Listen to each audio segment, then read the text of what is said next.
Ero al telefono in quel momento e ho sentito vibrare il pavimento come un martello pneumatico da sotto, quindi si sentiva una forte percussione nel pavimento e ho messo giù la telefonata, l'ho chiusa subito e siamo messi tutti, ci siamo guardati tutti in corridoio, abbiamo preso un giubbotto, un telefono, due cose e siamo corsi giù al punto di ritrovo subito, non capivamo al momento, sembrava una specie di terremoto.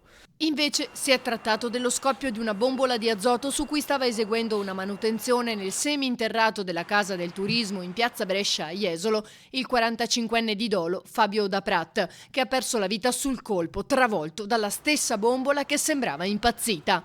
Nessuna esplosione, ma un fortissimo boato, come racconta il testimone che lavora all'interno dell'edificio di proprietà della città metropolitana. Illeso invece il collega che stava lavorando insieme alla vittima. Quando siamo scesi al punto di ritrovo abbiamo visto uscire l'operaio sopravvissuto da una nube di fumo. Secondo me è in stato di shock, ci ha detto che c'era il suo collega giù e che probabilmente era ferito gravemente, non c'era quasi nulla da fare, secondo lui.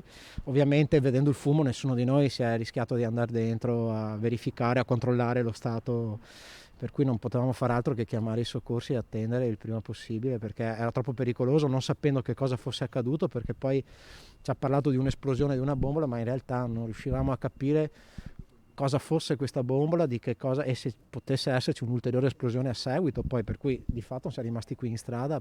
Sul posto sono giunti immediatamente i vigili del fuoco e i soccorsi, ma per Da Prat non c'è stato nulla da fare.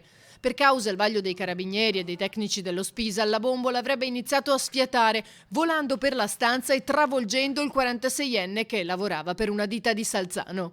I due tecnici si trovavano nel seminterrato dell'edificio, dove ci sono bombole che contengono 50% di gas argon e 50% di azoto. L'intera struttura è stata posta sotto sequestro per tutti gli accertamenti del caso. Sul posto anche gli agenti della polizia locale. Quella che si è verificata alla Casa del Turismo è una tragedia che ci colpisce e ci addolora, il commento del sindaco di Jesolo Zoggia. Esprimo a nome mio, dell'amministrazione e della città le più sentite condoglianze ai familiari dell'operaio rimasto vittima di questo drammatico incidente, ha concluso.